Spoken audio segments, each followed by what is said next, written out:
Hi hello ನಮಸ್ತೆ. ಕರ್ನಾಟಕದ ಎಲ್ಲ ನನ್ನ ಆತ್ಮೀಯ ಸಮಸ್ತ ಸ್ಪರ್ಧಾ ಬಳಗಕ್ಕೆ ಮತ್ತೊಂದು ವಿಡಿಯೋಗೆ ಆತ್ಮೀಯ ಸ್ವಾಗತ.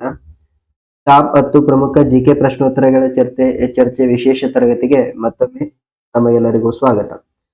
ಫಸ್ಟ್ ಟೈಮ್ ಯಾರಾದರೂ ನಮ್ಮ ಒಂದು ಟಾರ್ಗೆಟ್ KS ಯೂಟ್ಯೂಬ್ ಚಾನಲ್ಗೆ ಭೇಟಿಯನ್ನು ಕೊಟ್ಟಿದ್ರೆ ಚಾನಲ್ಗೆ ಒಂದು ಸಬ್ಸ್ಕ್ರೈಬ್ ಅನ್ನು ಮಾಡಿ, ಹಾಗೆ ಪಕ್ಕದಲ್ಲಿ ಕಾಣೋ ಬೆಲ್ ಬಟನ್ ಅನ್ನು ಒತ್ತಿ ಆಲ್ ಎನ್ನುವಂತ ನೋಟಿಫಿಕೇಶನ್ ಅನ್ನು ಆನ್ ಮಾಡ್ಕೋತಾ ಹೋಗಿ. ಮತ್ತೆ ಟೆಲಿಗ್ರಾಮ್ ಚಾನಲ್ ಲಿಂಕ್ ವಿಡಿಯೋದ ಡಿಸ್ಕ್ರಿಪ್ಷನ್ ಬಾಕ್ಸ್ ನಲ್ಲಿ ಇರ್ತದೆ. ನಮ್ಮ ಅಫಿಷಿಯಲ್ ಟೆಲಿಗ್ರಾಮ್ ಚಾನಲ್ ಕೂಡ ನೀವು ಜಾಯಿನ್ ಮಾಡ್ಕೋತಾ ಹೋಗಿ. ಸ್ಪರ್ಧಾತ್ಮಕ ಪರೀಕ್ಷೆಗಳಿಗೆ ಸಂಬಂಧಪಟ್ಟ ಸಾಕಷ್ಟು ಮಾಹಿತಿಗಳು ನಿಮಗೆ ಸಿಗ್ತಾ ಹೋಗ್ತವೆ. ಈಗ ಮೊದಲನೇ ಪ್ರಶ್ನೆಯನ್ನು ತೆಗೆದುಕೊಳ್ಳಿ. ಪ್ಲಾಸಿ ಕದನಕ್ಕೆ ಹೆಸರುವಾಸಿಯಾದ ಪ್ಲಾಸಿಯು ಈ ಕೆಳಗಿನ ಭಾರತದ ಪ್ರಸ್ತುತ ಯಾವ ರಾಜ್ಯದಲ್ಲಿ ಇದೆ ಅಂತ ಹೇಳಿ ಪ್ರಶ್ನೆ ಇರುವಂತದ್ದು. ಸೊ ಅದಕ್ಕೆ ಸರಿಯಾದ ಉತ್ತರ ಪಶ್ಚಿಮ ಬಂಗಾಳ ರಾಜ್ಯದಲ್ಲಿ ಕಂಡು ಬರ್ತದೆ. ಪ್ಲಾಸಿ ಕದನ ಯಾವಾಗ ನಡೀತಪ್ಪ ಅಂದ್ರೆ ಜೂನ್ 23 1757 1757ರಲ್ಲಿ ಪ್ಲಾಸಿ ಕದನ ನಡೆದಿರ್ತಕ್ಕಂಥದ್ದು ಸಿರಾಜುದ್ದೌಲಾ ಮತ್ತ ರಾಬರ್ಟ್ ಕ್ಲೈವ್ ನಡುವೆ. ಯಾರ ನಡುವೆ ನಡೀತು? ಸಿರಾಜುದ್ದೌಲಾ ಮತ್ತ ರಾಬರ್ಟ್ ಕ್ಲೈವ್. ಪ್ರಶ್ನೆ ಆಗುತ್ತೆ, ಇದು ವೆರಿ ಇಂಪಾರ್ಟೆಂಟ್ ಇದೆ, ನೆನಪಿಟ್ಕೊಳ್ಳಿ. ಸೊ ನೆಕ್ಸ್ಟ್ ಕ್ವಶನ್ ಅನ್ನ ನೋಡಿ. ಕೆಳಗಿನವರಲ್ಲಿ ಯಾರು ವರ್ನಾಕ್ಯುಲರ್ ಪ್ರೆಸ್ ಆಕ್ಟ್ ಅನ್ನು ಪರಿಚಯಿಸಿದರು ಅಂತ ಹೇಳಿ ಪ್ರಶ್ನೆ ಇದೆ. ಸೊ ಇದಕ್ಕೆ ಸರಿಯಾದ ಉತ್ತರ ಆಗುವಂತದ್ದು ಲಾರ್ಡ್ ಲಿಟ್ಟನ್ ಏನಿದ್ದಾನ ಹಿತ ವರ್ನಾಕ್ಯುಲರ್ ಪ್ರೆಸ್ ಆಕ್ಟ್ ಅನ್ನ 1878ರಲ್ಲಿ ಪರಿಚಯಿಸ್ತಾನ. ಓಕೆ, 1878ರಲ್ಲಿ. ಸೊ ಅಂದ್ರೆ ಭಾರತದಲ್ಲಿ ಮಾತೃಭಾಷೆಯನ್ನ ನಿಷೇಧಿಸಬೇಕು, ಮತ್ತೆ ಒಂದು ಪತ್ರಿಕೆಗಳ ಸಂಬಂಧಪಟ್ಟ ಹಾಗೆ ಒಂದಷ್ಟು ರೆಸ್ಟ್ರಿಕ್ಷನ್ ಗಳನ್ನ ಹಾಕ್ತಕ್ಕಂಥದ್ದು.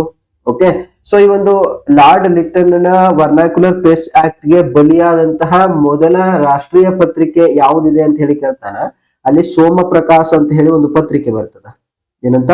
ಸೋಮಪ್ರಕಾಶ್. ಸೊ ಈ ಸೋಮಪ್ರಕಾಶ್ ಎನ್ನುವಂತ ಪತ್ರಿಕೆ ಈ ಒಂದು ಈತನ ನೀತಿಗೆ ವರ್ನಾಕ್ಯುಲರ್ ಪ್ರೆಸ್ ಆಕ್ಟ್ ಗೆ ಬಲಿಪಶುವಾದ ಮೊದಲ ರಾಷ್ಟ್ರೀಯವಾದಿ ಪತ್ರಿಕೆ ಅಂತ ಹೇಳಿ ಕರ್ಸ್ಕೊತಾ ಹೋಗ್ತದೆ. ರೈಟ್. ಸೊ ಈ ಒಂದು ವರ್ನಾಕ್ಯುಲರ್ ಪ್ರೆಸ್ ಆಕ್ಟ್ ಅನ್ನ ಮತ್ತೆ ರದ್ದುಪಡಿಸ್ತಾನ ಒಬ್ಬ ಬ್ರಿಟಿಷ್ ಅಧಿಕಾರಿ, ಲಾರ್ಡ್ ರಿಪ್ಪನ್ ಅಂತ ಹೇಳಿ ಕರಿತೀವಿ ಆತನ. ಏನಂತ?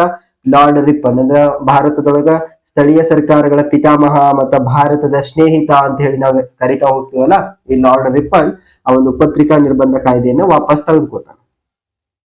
ಭಾರತೀಯ ರಾಷ್ಟ್ರೀಯ ಕಾಂಗ್ರೆಸ್ ರಚನೆಯ ಸಮಯದಲ್ಲಿ ಭಾರತದ ಗವರ್ನರ್ ಜನರಲ್ ಯಾರು ಅಂತ ಹೇಳಿ ಪ್ರಶ್ನೆ ಇದೆ.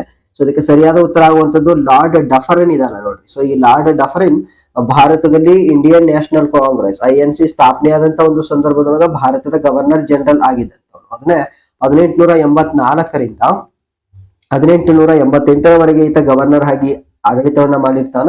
ಅಂದ್ರೆ ಇಲ್ಲಿ 1885ರಲ್ಲಿ ಇಂಡಿಯನ್ ನ್ಯಾಷನಲ್ ಕಾಂಗ್ರೆಸ್ ಯಾವಾಗ ಸ್ಥಾಪನೆ ಆಯ್ತು ಅಂದ್ರೆ 1885ರಲ್ಲಿ ಇದು ಸ್ಥಾಪನೆ ಆಗ್ತದ. ಇದನ್ನ ಸ್ಥಾಪನೆ ಮಾಡಿದಂತವನು ಒಬ್ಬ AOU ಅಂತ ಹೇಳಿ ಈತ ಒಬ್ಬ ಬ್ರಿಟಿಷ್ ನಿವೃತ್ತ ಅಧಿಕಾರಿ ಆಗಿರ್ತಾನೆ. ನೆನ್ಪಿಟ್ಕೋತ ಹೋಗಿ, ಪ್ರಶ್ನೆ ಆಗುವಂತ ಸಾಧ್ಯತೆ ಬಹಳ ಹೆಚ್ಚಿಗೆ ಇರ್ತವೆ. ಜೊತೆಗೆ 1885ರಲ್ಲಿ ಮತ್ತೊಂದು ಪ್ರಮುಖ ಘಟನೆ ನಡೆದಿರ್ತದ. ಸೊ ಅದು ಮೂರನೇ ಆಂಗ್ಲೋ ಬರ್ಮೀಸ್ ಯುದ್ಧ ಅಂತಾನು ಕೂಡ ಕರಿತಾ ಹೋಗ್ತೀವಿ ಅದನ್ನ. ಯಾವುದು? ಮೂರನೇ ಆಂಗ್ಲೋ ಬರ್ಮೀಸ್ ಯುದ್ಧ ಈತನ ಒಂದು ಆಡಳಿತಾವಧಿಯಲ್ಲೇನೆ ನಡೆದಿತ್ತು. ಯಾರೋ ಲಾರ್ಡ್ ಡಫರಿನ್ನ ಆಡಳಿತಾವಧಿಯಲ್ಲೇನೆ ನಡೆದಿರ್ತಕ್ಕಂಥ ಪ್ರಮುಖ ಘಟನೆ. ಕೆಳಗಿನ ಯಾವ ಘಟನೆಯಲ್ಲಿ ಲಾರ್ಡ್ ವೇವೆಲ್ ಭಾರತದ ವೈಸ್ರಾಯ್ ಆಗಿದ್ದರು ಅಂತ ಹೇಳಿ ಪ್ರಶ್ನೆ ಇದೆ. ಸೊ ಈ ಕೆಳಗಿನ ಯಾವ ಘಟನೆ ನಡೆದಂತ ಸಂದರ್ಭದೊಳಗ ಲಾರ್ಡ್ ವೇವೆಲ್ ಭಾರತದ ವೈಸ್ರಾಯ್ ಆಗಿದ್ದನು ಅಂತ ಹೇಳಿ ಪ್ರಶ್ನೆ ಇದೆಯಲ್ಲ. ಸೊ ಇದಕ್ಕೆ ಸರಿಯಾದ ಉತ್ತರ ಆಗುವಂತದ್ದು ಕ್ಯಾಬಿನೆಟ್ ಮಿಷನ್ ಭಾರತಕ್ಕೆ ಬರ್ತದೆ ನೋಡ್ರಿ. ಯಾವಾಗ ಕ್ಯಾಬಿನೆಟ್ ಮಿಷನ್ ಭಾರತಕ್ಕೆ ಯಾವಾಗ ಬಂತು? 1946ರಲ್ಲಿ ಕ್ಯಾಬಿನೆಟ್ ಮಿಷನ್ ಭಾರತಕ್ಕೆ ಬಂತಲ್ಲ. ಸೊ ಈ ಒಂದು ಸಂದರ್ಭದಲ್ಲಿ ಲಾರ್ಡ್ ವೇವೆಲ್ ಭಾರತದ ವೈಸ್ರಾಯ್ ಆಗಿದ್ದಂತವನು. ಮತ್ತ ಈ ಒಂದು ಕ್ಯಾಬಿನೆಟ್ ಮಿಷನ್ ಅನುಸಾರವಾಗಿ ಮಧ್ಯಂತರ ಸರ್ಕಾರವನ್ನ 2ನೇ ಸೆಪ್ಟೆಂಬರ್ 1946ರಲ್ಲಿ ಸೆಪ್ಟೆಂಬರ್ 2ನೇ ತಾರೀಕು 1946ರಲ್ಲಿ ರಚನೆ ಆಗ್ತಕ್ಕಂಥದ್ದು. ಅದೇ ರೀತಿ ಆಗಸ್ಟ್ 16 1946 ಇದು ಕೂಡ ಮಹತ್ವದಾದಂತಹ ಒಂದು ದಿನ ನಮ್ಮ ಭಾರತೀಯ ಇತಿಹಾಸದೊಳಗ. ಎದಕ್ಕಂದ್ರ ಸೊ ಈ ದಿನವನ್ನ ನೇರ ಕ್ರಿಯಾ ದಿನ ಅಂತ ಹೇಳಿ ಘೋಷಣೆಯನ್ನ ಮಾಡ್ತಾರ. ಏನಂತ? ನೇರ ಕ್ರಿಯಾ ದಿನ, ಡೈರೆಕ್ಟ್ ಆಕ್ಷನ್ ಡೇ ಅಂತ ಹೇಳಿ ಘೋಷಣೆಯನ್ನ ಮಾಡ್ತಕ್ಕಂಥದ್ದು ಸ್ನೇಹಿತರೆ. ಇದನ್ನು ಕೂಡ ನೆನಪಿಟ್ಕೊಳ್ಬೇಕಾಗಿ ಬರ್ತದೆ. ಅಬ್ದುಲ್ ಗಫರ್ ಖಾನ್ ಖುದಾಯಿ ಖಿದ್ಮತ್ ಕಾರ್ಸ್ ಎನ್ನುವಂತ ಒಂದು ಚಳವಳಿಯನ್ನ ಯಾವಾಗ ಸ್ಥಾಪಿಸಿದರು ಅಂತ ಹೇಳಿ ಪ್ರಶ್ನೆ ಇದೆ. ಸೊ ಇದಕ್ಕೆ ಸರಿಯಾದ ಉತ್ತರ ಆಗುವಂತದ್ದು 1929ರಲ್ಲಿ ಖಾನ್ ಅಬ್ದುಲ್ ಗಫರ್ ಖಾನ್. ಸರ್ ಇವ್ರನ್ನ ನಾವು ಗಡಿನಾಡ ಗಾಂಧಿ ಅಂತ ಹೇಳಿ ಕೂಡ ಕರಿತಾ ಹೋಗ್ತೀವಿ. ಏನಂತ? ಗಡಿನಾಡ ಗಾಂಧಿ ಅಂತಾನು ಕೂಡ ಇವ್ರನ್ನ ಕರೀತಕ್ಕಂಥದ್ದು. ಇವರು ಅಬ್ದುಲ್ ಗಫರ್ ಖಾನ್ ಅವರು ರಾಷ್ಟ್ರೀಯವಾದಿ ಮನೋಭಾವನೆಯನ್ನ ಜಾಗೃತಿಗೊಳಿಸ್ಲಿಕ್ಕೋಸ್ಕರ ಮತ್ತೆ ಅದರ ಉನ್ನತಿಗೋಸ್ಕರ ಕೆಲಸವನ್ನ ಮಾಡಿದಂತವ್ರು. ಮತ್ತೆ ಈ ರಕ್ತ ವೈಷಮ್ಯವನ್ನ ತೊಡೆದು ಹಾಕಬೇಕು ಎನ್ನುವಂತ ಉದ್ದೇಶವನ್ನ ಇಟ್ಕೊಂಡು ಖುದಾಯಿ ಖಿದ್ಮತ್ ಕಾರ್ಸ್ ಅಥವಾ ಇದನ್ನ ದೇವರ ಸೇವಕರು ಅಂತ ಹೇಳಿ ಕರಿತೀವ್ರನ್ನ ನಾವು. ಏನಂತ?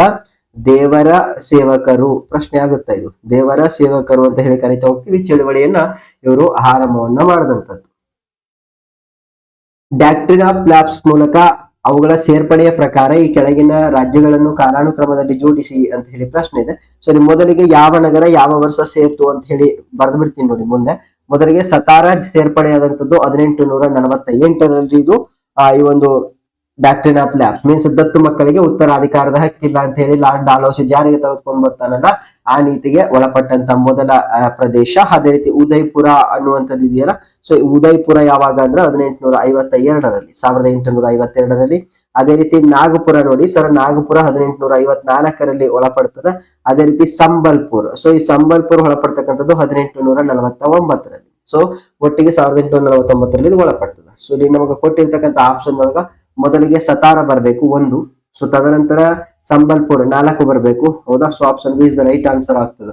ಅಂಡ್ ದೆನ್ ಝಾನ್ಸಿ, ಸೊ ನಮ್ಮ ಕರ್ನಾಟಕದ ಬಹುಭಾಗ ಝಾನ್ಸಿ ರಾಣಿ ಲಕ್ಷ್ಮೀಬಾಯಿರವರು ಆಳ್ವಿಕೆಯನ್ನು ಮಾಡ್ತಿದ್ದಂತ ಒಂದು ಪ್ರದೇಶ.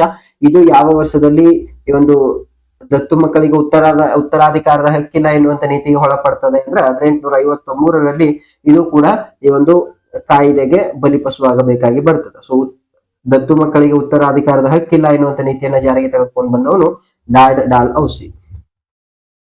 ಕೆಳಗಿನವುಗಳಲ್ಲಿ ಯಾರು ಬಾರ್ಡೋಲಿ ಸತ್ಯಾಗ್ರಹದ ನಾಯಕರಾಗಿದ್ದಾರೆ ಅಂತ ಹೇಳಿ ಪ್ರಶ್ನೆ ಇದೆ. ಸೊ ಇದಕ್ಕೆ ಸರಿಯಾದ ಉತ್ತರ ಆಗ್ತಕ್ಕಂಥದ್ದು ಸರ್ದಾರ್ ವಲ್ಲಭಾಭಾಯಿ ಪಟೇಲರು ಏನಿದ್ದಾರೋ ಸೂರ್ಯನ ಬಾರ್ಡೋಲಿ ಸತ್ಯಾಗ್ರಹವನ್ನ ಮುನ್ನಡೆಸ್ತಕ್ಕಂಥವ್ರು. ಜೊತೆಗೆ ಇಲ್ಲಿ ಬಾರ್ಡೋಲಿಯ ಮಹಿಳೆಯರು ಸರ್ದಾರ್ ಎಂಬ ಬಿರುದನ್ನು ಕೂಡ ಇವಾಗ ಕೊಡ್ತಾರೆ. ಸೊ ಅಂದಿನಿಂದ ಇವರು ಸರ್ದಾರ್ ವಲ್ಲಭಾಭಾಯಿ ಪಟೇಲ್ ಎನ್ನುವಂತ ಒಂದು ಹೆಸರನ್ನು ಕೂಡ ಪಡ್ಕೋತಾ ಹೋಗ್ತಾರೆ. Very important. ಇದು ಪ್ರಮುಖವಾಗಿ ಬಾರ್ಡೋಲಿ ಎನ್ನುವಂಥದ್ದು ಆ ರೈತರ ಒಂದು ದಂಗೆ ಆಗಿರ್ತದ.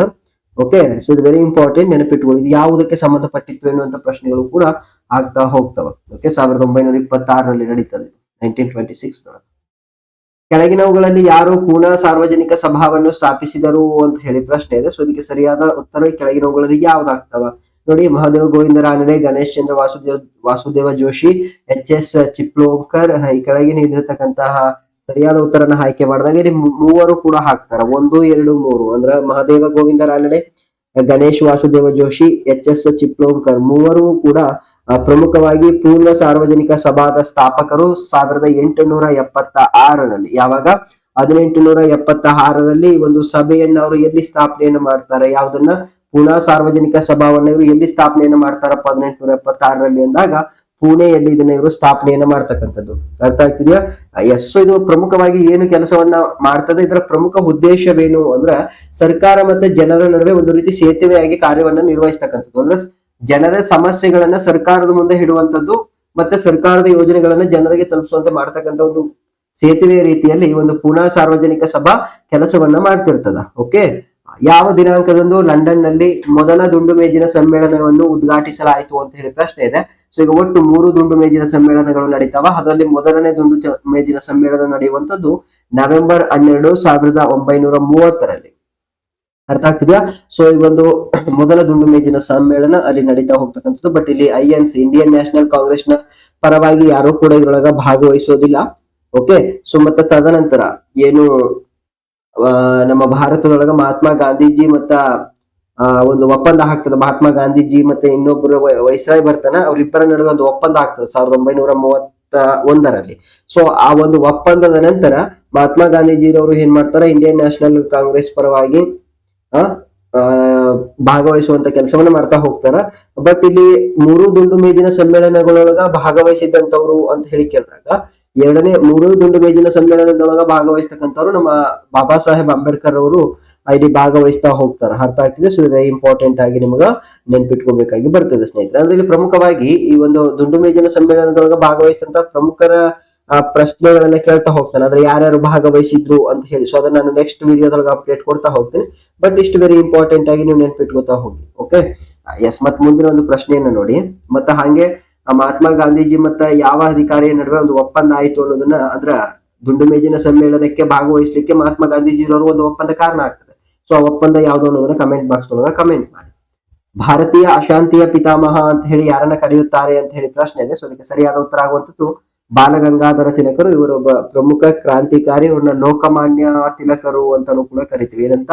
ಲೋಕಮಾನ್ಯ ತಿಲಕ್ ಅಂತಾನು ಕೂಡ ಇವರನ್ನ ಕರೀತಕ್ಕಂಥದ್ದು.